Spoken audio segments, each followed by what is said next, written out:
Hi dear students, today I am going to discuss a very important topic of higher secondary second year zoology. The special request on this topic came from Parvez Alam. So the topic is basically from the chapter 6 and which is molecular basis of inheritance. অসমীয়াত বংশগতিৰ আণৱিক ভিত্তি।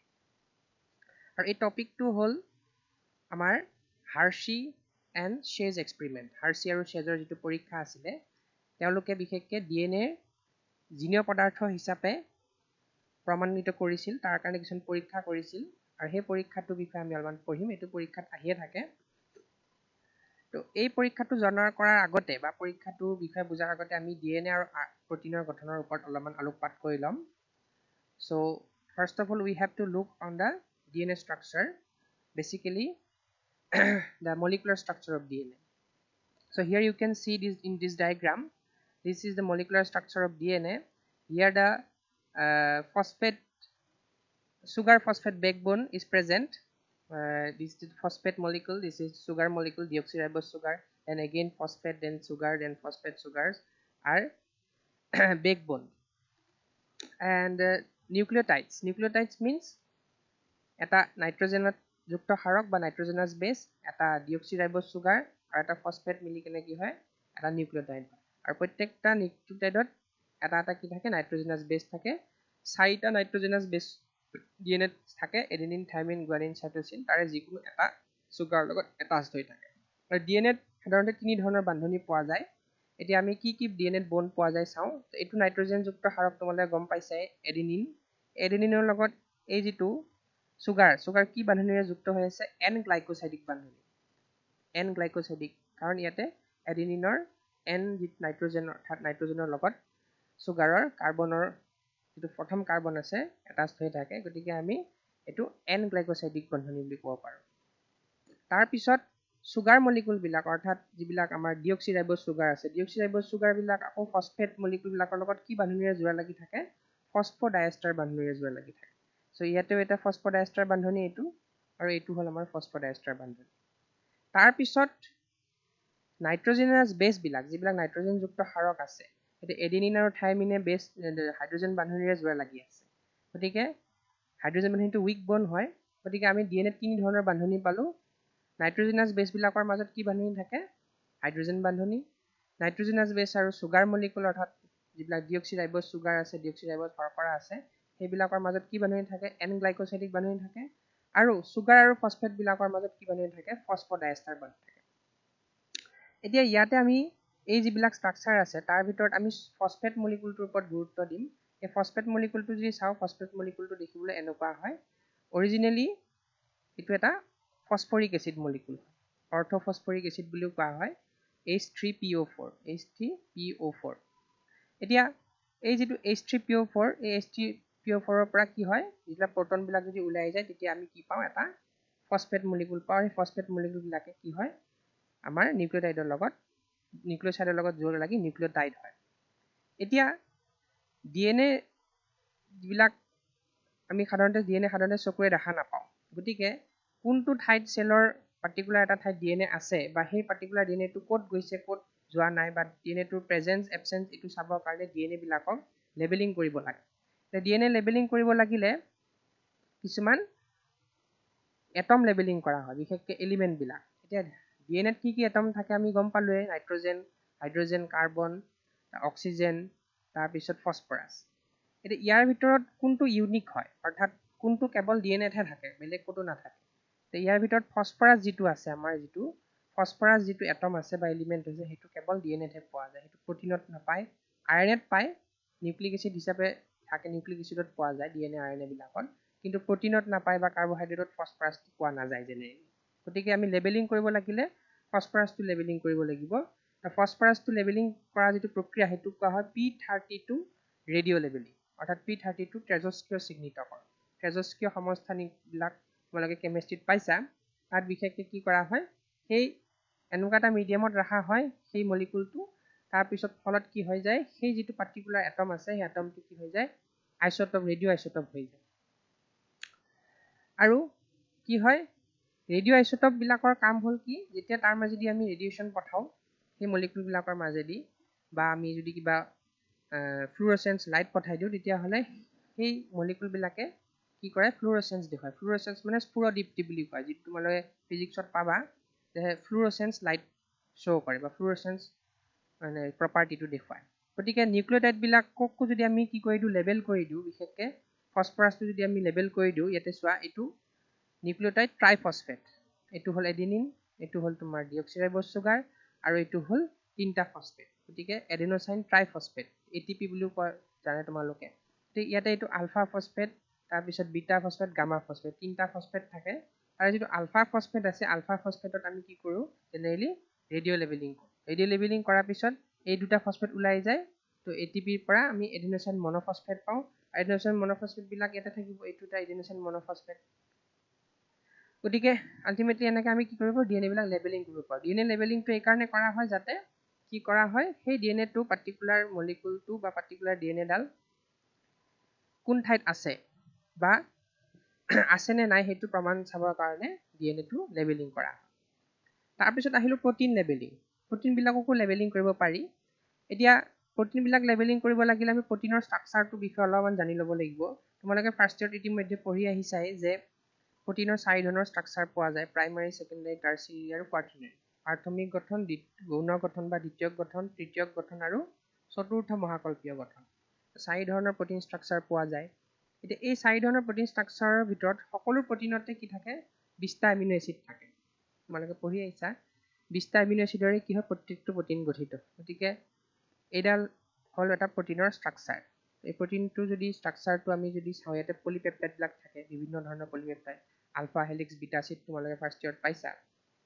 তো এই পলিপেপটাইডবিলাক কিহেৰে গঠিত হয় বিভিন্ন ধৰণৰ এমিনো এচিড পেপটাইড বান্ধেৰে লগ লাগি গঠিত হয় তো 20টা এমিনো এচিড কি হয় বিভিন্ন ধৰণৰ এৰেঞ্জমেণ্টত কি হয় লগ লাগে গতিকে এটা ফাৰ্ষ্ট যিটো আমি চাওঁ পলিপেপটাইডডাল এইডাল এডাল পলিপেপটাইড হয় এই পলিপেপটাইডডালৰ ফাৰ্ষ্ট যিটো এমিনো এচিড আছে সেইটো কি এমইটি এমইটি মিনছ মিথিঅনিন মিথিঅনিনটো হ'ল এটা এমিনো এচিড তোমালোকে যদি ট্ৰেন্সলেশ্যন পঢ়িছা অৰ্থাৎ যিটো আমাৰ অনুবাদকৰণ হয় প্ৰটিনৰ ট্ৰেন্সলেশ্যন বুলি কোৱা হয় ট্ৰেন্সলেশ্যনত কি হয় যে ষ্টাৰ্ট কোডন ষ্টপ কোডন থাকে ষ্টাৰ্ট কোডনে কি কৰে এটা পাৰ্টিকুলাৰ এমিনো এচিড কঢ়িয়াই লৈ আহে সেইটো নাম হ'ল মিথিঅনিন ষ্টাৰ্ট কোডনটো আছিল AUG কোডনে কি কৰে মিথিঅনিন কঢ়িয়াই লৈ আহে মিথিঅনিন যিটো এমিনো এচিড তাক কঢ়িয়াই আনিবৰ কাৰণে যিটো সংকেত লাগে সেইটো দিয়ে গতিকে আৰু ষ্টাৰ্ট কোডন মানে কি জিনটোৰ আৰম্ভণি তাৰ পৰাই হয় গতিকে ইয়াতো চোৱা পলিপেপটাইডৰ আৰম্ভণি ইয়াৰ পৰাই হৈছে মিথিঅনিনৰ পৰা হৈছে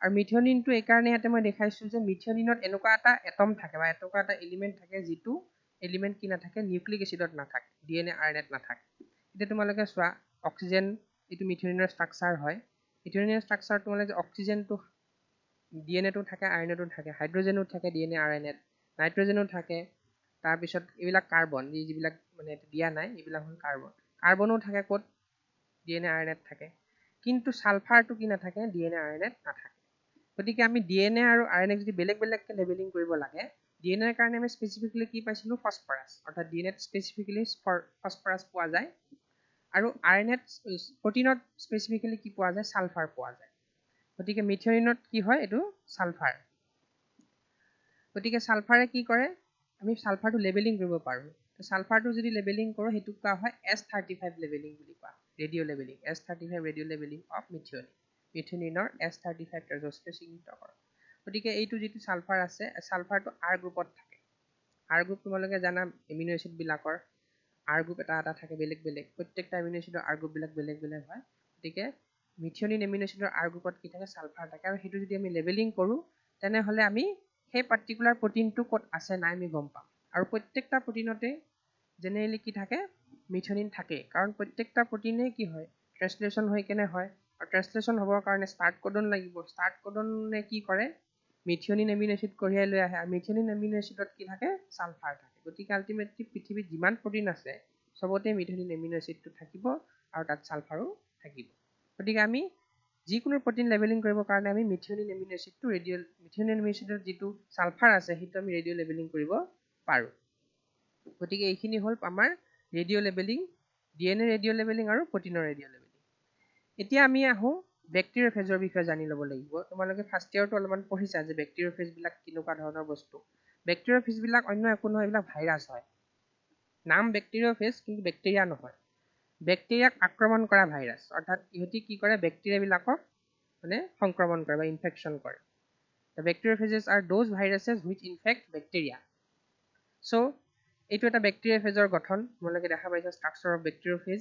চ' ইয়াতে বেক্টেৰিয়াফেজটো কেনেকুৱা হয়, তাতে এটা হেড থাকে। এই হেডটো প্ৰটিনেৰে গঠিত হয় জেনেৰেলি। এইটো হেডটো, আৰু হেডটোৰ ভিতৰত কি থাকে, নিউক্লিক এচিড থাকে। এইটো DNA হ'ব পাৰে, RNA হ'ব পাৰে, জেনেৰেলি DNA থাকে। আৰু এইটো কেপচিড বুলি কয়, হেডটো কেপচিড বুলি কৈছে। তাৰপিছত কলাৰ থাকে, তাৰপিছত শ্বীট থাকে, তাৰপিছত বেছ প্লেট থাকে, বিভিন্ন ধৰণৰ ষ্ট্ৰাকচাৰ থাকে। কিন্তু মেইনলি গোটেই সিহঁতৰ যিটো বডিটো প্ৰটিন আৰু নিউক্লিক এচিডেৰে গঠিত হয়। গতিকে নিউক্লিক এচিড হ'ল ভিতৰত এডাল DNA থাকিব, আৰু বাকী গোটেই যিবিলাক আছে অংশ, গোটেইবিলাক অংশ প্ৰটিনেৰে গঠিত হয়। তাৰপিছত সিহঁতি কি কৰে, বেক্টেৰিয়াবিলাকক কেনেকৈ ইনফেক্ট কৰে, যেতিয়া বেক্টেৰিয়াবিলাকৰ ওচৰত যায়, বেক্টেৰিয়াবিলাকৰ চেল ছাৰ্ফেচত বা সিহঁতৰ যিখন চেল মেমব্ৰেন আছে, চেল মেমব্ৰেনৰ ওপৰত বহি লয়। বহি লৈ কেনে কি কৰে, বেক্টেৰিয়াফেজবিলাকে সিহঁতৰ যিডাল DNA আছে, ভাইৰাছৰ DNA বুলি কৈছে, কাৰণ বেক্টেৰিয়াফেজটো ভাইৰাছ হয়, বা RNA, সেই DNA বা RNA অৰ্থাৎ নিউক্লিক এচিডটো কি কৰে, সেইটো ইনজেক্ট কৰি দিয়ে। এইডাল হ'ল বেক্টেৰিয়াৰ নিজৰ DNA, যিডাল ব্লু কালাৰৰ তোমালোকে দেখি আছা, তাক বেক্টেৰিয়েল জিনম বুলি কৈছে। বেক্টেৰিয়াৰ নিজৰ DNA, এইটো এটা বেক্টেৰিয়া, এডাল নিজৰ দিয়ে। আৰু এইটো বেক্টেৰিয়াফেজ, এই ৰঙা যিডাল আছে, এইডাল কি হ'ল ভাইৰাছৰ DNA। এইডাল DNA কি কৰিছে, এনেকৈ ইনজেক্ট কৰি দিছে। ভাইৰাছৰ জিনম কোষটোত সংক্ৰমিত কৰি সোমোৱাই দিয়ে। জিনম মানে DNA কথা কৈছে। Viral genome injected into the cell.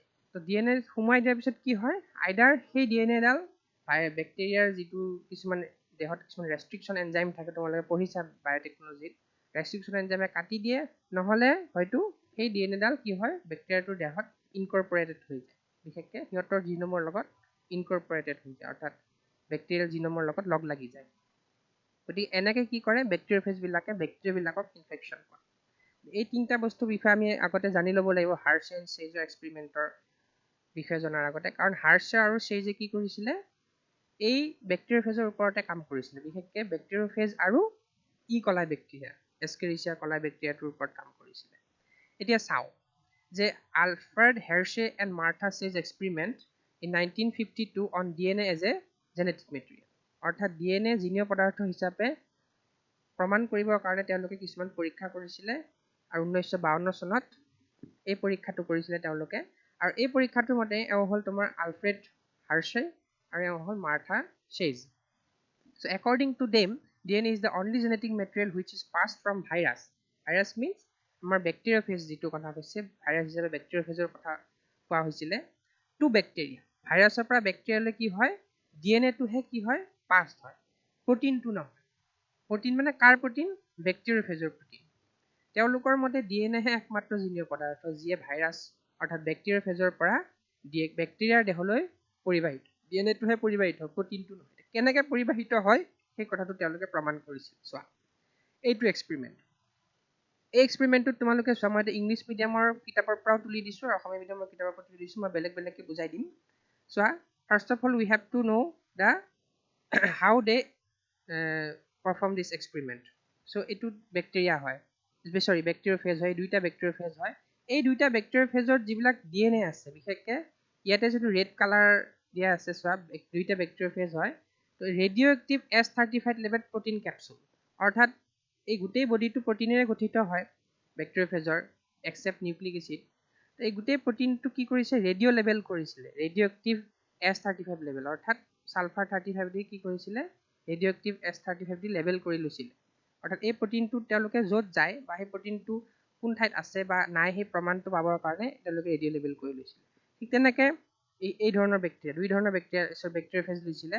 এই ধৰণৰ বেক্টেৰিয়াটোৰ প্ৰটিন লেভেল কৰিছে, আৰু এই ধৰণৰ বেক্টেৰিয়াটো কি কৰিছে, DNA লেভেল কৰিছে। DNAটো কেনেকৈ কৰিছে, P32 লেভেল কৰিছে, মই অলপ আগতে দেখালোৱে। লেভেল কৰি লৈ কেনে কি কৰিছে, এইটো কৰিবৰ কাৰণে কিছুমান মিডিয়ামত ৰখা হয়, তোমালোকে কিতাপত পঢ়িব পাবা, মই ডিটেইলছত নকওঁ। মানে ৰেডিঅ' এক্টিভ আইচ'টপ থকা মিডিয়ামত ৰখা হয়। মিডিয়ামত ৰাখিলে কি হয়, সেই তাত থকা পাৰ্টিকুলাৰ মলিকুলটো কি হয়, ৰেডিঅ' এক্টিভ হৈ যায়। ৰেডিঅ' এক্টিভ হ'লে সেইটো পিছত আমি তাৰ উপস্থিতিটো চাব পাৰোঁ।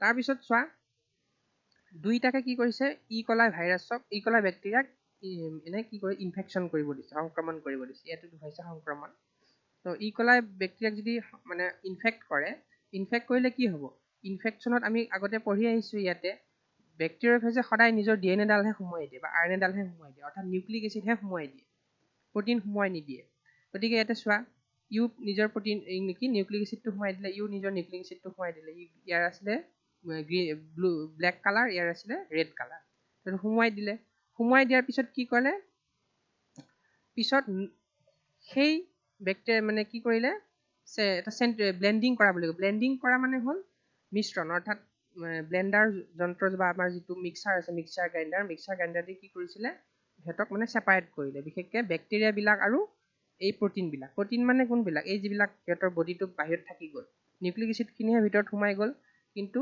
এই প্ৰটিনবিলাক থাকি গ'ল অৰ্থাৎ প্ৰটিন কোড যিটো আছিলে বা এই বডিটো ইনক্লুডিং মানে সিহঁতৰ নেচ যিবিলাক থাকি গ'ল এই গোটেইবিলাক বস্তু বাহিৰত থাকি গ'ল থাকি যোৱাৰ পিছত সেইবিলাক মানে কি কৰিলে চেণ্ট্ৰিফিউগেশ্যন ব্লেন্ডিং কৰিলে মানে প্ৰটিনবিলাক ছেপাৰেট হৈ যায় চেল চাৰ্ফেচৰ পৰা বেক্টেৰিয়াবিলাক মানে বেলেগ হৈ যাব আৰু প্ৰটিনবিলাক বেলেগ হৈ যাব তাৰপিছত চেণ্ট্ৰিফিউগেশ্যন কৰে চেণ্ট্ৰিফিউগেশ্যন মানে হ'ল কেন্দ্ৰাপসৰ চেণ্ট্ৰিফিউজ মেচিনত বহুত স্পীডত কি কৰে মানে প্ৰায় 10,000 RPMত কি কৰে সিহঁতক ৰোটেশ্যন কৰিলে কি হ'ব যিবিলাক হেভি মানে বস্তু আছে সেইবিলাক তলত পৰিব গেট পৰিব তাতকৈ কম হেভিবিলাক ওপৰত থাকিব তাতকৈ কম হেভিবিলাক আৰু ওপৰত থাকিব এনেকুৱা ধৰণৰ কি হয় একদম ওপৰত থকাবিলাক আমি ছুপাৰ নেটেণ্ট বুলি কওঁ ছুপাৰ নেটেণ্ট মানে টেষ্ট টিউবৰ একদম ওপৰত থকাটো মানে আফটাৰ চেণ্ট্ৰিফিউগেশ্যন গতিকে বেক্টেৰিয়াবিলাক সদায় ডাঙৰ হয় গতিকে সিহঁতি হেভি হ'ব তলত পৰি থাকিব আৰু এই যিবিলাক আমাৰ বেক্টেৰিয়াফেজ আছে সেইবিলাক লাইট হয় বা সিহঁতৰ বিশেষকৈ প্ৰটিনটোহে থাকিল প্ৰটিনটো ওপৰত থাকি যাব গতিকে ৰেডিঅ' এক্টিভ S35টো ক'ত পালে ছুপাৰ নেটেণ্টত পালে ছুপাৰ নেটেণ্ট মানে ওপৰৰ যিটো স্তৰ আছে লেয়াৰ আছে আৰু বাকী এইটো প্ৰথম ধৰণৰ মানে প্ৰথম ধৰণৰ যিটো বেক্টেৰিয়াফেজ ইউজ কৰা হৈছিল বেলেগ বেলেগকৈ কৰিছিল ইয়াত আমি কি পালোঁ ন' ৰেডিঅ'এক্টিভ ডিটেক্টেড ইন চেলৰ ভিতৰত কোনো ধৰণৰ S35 থকা আমি মানে মলিকুল নাপালোঁ প্ৰটিনেই হওক DNA হওক কিন্তু চেলৰ বাহিৰত বিশেষকৈ ছুপাৰ নেটেণ্টত আমি কি পালোঁ ৰেডিঅ'এক্টিভ S35 লেভেল প্ৰটিনটো বিশেষকৈ প্ৰটিনতহে লেভেল কৰা হৈছিলে প্ৰটিন কেপচুল গতিকে আল্টিমেটলি প্ৰটিনটো তাৰমানে চেলৰ ভিতৰত নোসোমাল ঠিক তেনেকৈ ইয়াতে আকৌ কি কৰা হ'ল চেম প্ৰচেছৰে চেণ্ট্ৰিফিউগেশ্যন কৰা হ'ল চেণ্ট্ৰিফিউগেশ্যন কৰাৰ পিছত ছুপাৰ নেটেণ্টত কি নাপালে ন' ৰেডিঅ'এক্টিভিটি ডিটেক্টেড ইন এ ছুপাৰ নেটেণ্ট অৰ্থাৎ যিটো প্ৰটিন আছিলে প্ৰটিনটোত কোনো ধৰণৰ ৰেডিঅ'এক্টিভিটি নাপালে অৰ্থাৎ প্ৰটিনটো ভিতৰত নোসোমাল আৰু লগতে প্ৰটিনটো লেভেলিং কৰাও হোৱা নাছিলে ইয়াতে দেখিছানে এইটো বেক্টেৰিয়াফেজত প্ৰটিন লেভেলিং কৰা নাছিলে অনলি DNAটোহে লেভেলিং কৰা হৈছিল গতিকে DNAটো কিন্তু ক'ত পালে বিশেষকৈ radioactive P32 detected in sales অৰ্থাৎ ইকলা বেক্টেৰিয়া কোষবিলাকৰ ভিতৰত যিবিলাক DNA সোমাল সেই DNAবিলাকত লেবেলিং কৰা হৈছিল আল্টিমেটলি ধৰা পৰিল গতিকে তেওঁলোকে গম পালে যে বেক্টেৰিয়াফেজে কি কৰে নিজৰ DNAডালহে বেক্টেৰিয়া দেহত সোমোৱাই দিয়ে আৰু বেক্টেৰিয়া দেহত কি কৰে আৰু তোমালোকে জানা বেক্টেৰিয়াফেজবিলাক কি কৰে বহুত বেক্টেৰিয়াফেজ বেক্টেৰিয়া দেহৰ সৃষ্টি কৰে বেক্টেৰিয়াটোৰ ভিতৰত এটা যদি বেক্টেৰিয়াফেজ সোমায় তেনেহ'লে অলপ পিছত তাতেই আকৌ সিহঁতি প্ৰটিন সৃষ্টি কৰি চেলৰ ভিতৰতে 1 লাখ মানে বেক্টেৰিয়াফেজ সৃষ্টি কৰিব পাৰে আৰু যিটো বেক্টেৰিয়া আছে সেইটো ডেষ্ট্ৰয় কৰি পেলায় তো আল্টিমেটলি সেই যিডাল DNA মানে প্ৰথম অৱস্থাত ইনফেকশ্যন কৰা বেক্টেৰিয়াফেজটোত আছিলে সেইডাল DNA গোটেইবিলাক 1 লাখ বেক্টেৰিয়াত থাকিব আল্টিমেটলি এটা জনুৰ পৰা তাৰ পৰৱৰ্তী জনুলৈ DNAটোহে ট্ৰান্সফাৰ হ'ল প্ৰটিনবিলাক ট্ৰান্সফাৰ নহয় গতিকে এই পৰীক্ষাটোৰ পৰা হাৰ্শে আৰু চেজে প্ৰমাণ কৰিছিল যে DNA is the only genetic material which passed from one generation to the next or parents to offsprings মানে দেউতাকৰ পৰা বা পিতৃ মাতৃৰ পৰা অপত্যজনলৈ মানে পৰিবাহিত হয় প্ৰটিনবিলাক পৰিবাহিত নহয় গতিকে এইটোৱে হ'ল হাৰ্শে আৰু চেজৰ এক্সপেৰিমেণ্ট থেংক ইউ